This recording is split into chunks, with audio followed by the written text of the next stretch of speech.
Marion Agoston.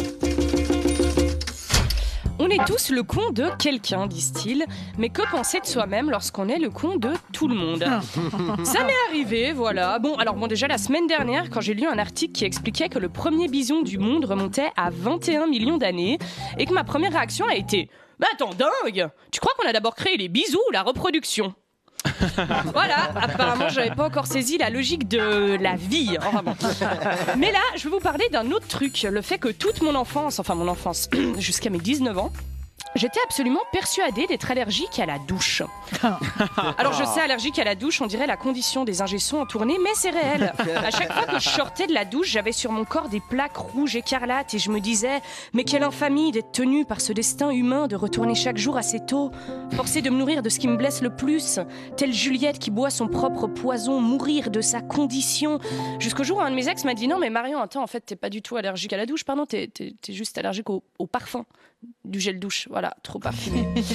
Voilà, force est de constater que j'arrive pas à faire les liens les plus logiques entre les choses. Me foutez surtout pas dans un escape game, hein. En 2030, je serai encore en train d'essayer de faire rentrer une clé à cadenas dans un truc de cadenas à code. Mais c'est vrai, je suis allergique au parfum, voilà, tous les types, j'ai jamais pu en mettre. Pour moi, se frotter les poignets entre eux, que ça veut juste dire que je sais pas, t'as peut-être froid aux veines, je sais rien.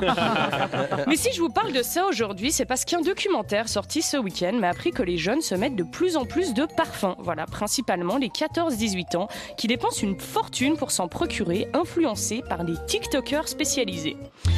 Maintenant, avoir l'air cool au secondaire, c'est plus sentir la grosse odeur de clope fumée discrètement derrière les buissons du collège avec Chloé qui m'a appris à plus crapoter. Non, maintenant, c'est sentir l'odeur fruitée de son parfum vanille coco. Et si t'ajoutes à ça le fait qu'ils fument tous des puffs goût Granita Mangue Blue, je pense qu'actuellement, juste marcher dans un couloir scolaire peut te rendre diabétique.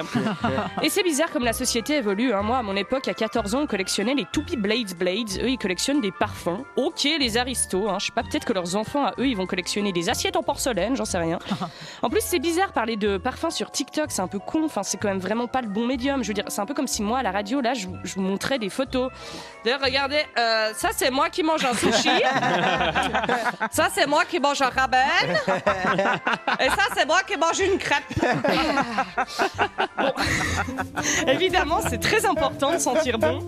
D'ailleurs, c'est bien connu que les odeurs agissent très fortement sur notre cerveau émotionnel. Notre cerveau retient 65% d'une odeur contre à peine 10% de ce qu'on voit.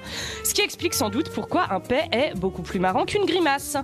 Une odeur va donc directement dans la case émotionnelle de notre cerveau sans passer par la case logique. Un peu comme quand j'apprends qu'il y a une réduction au rayon fromage. Mais c'est vrai qu'on a tous déjà vécu ce moment désagréable où quelqu'un a la même odeur qu'un ex.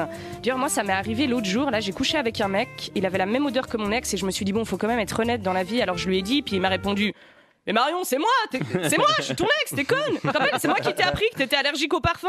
C'est ton sujet de papier de demain d'ailleurs. Alors il faut vraiment que j'arrête de picoler, hein, surtout la veille de mes papiers. Bon, autre anecdote. L'autre jour, je couche avec une fille. Elle a la même odeur que toi, Valérie. Oh non, je devais pas le dire. Oh là là, faut vraiment que j'arrête de picoler, putain. Bon, conclusion, voilà. Non, plus sérieusement, peut-être que si les jeunes décident de s'asperger d'une odeur fruitée, réconfortante, c'est parce qu'ils sentent bien qu'autour d'eux, ça pue. Alors tant mieux, s'ils sentent la pêche, laissons-leur ça au moins. Waouh.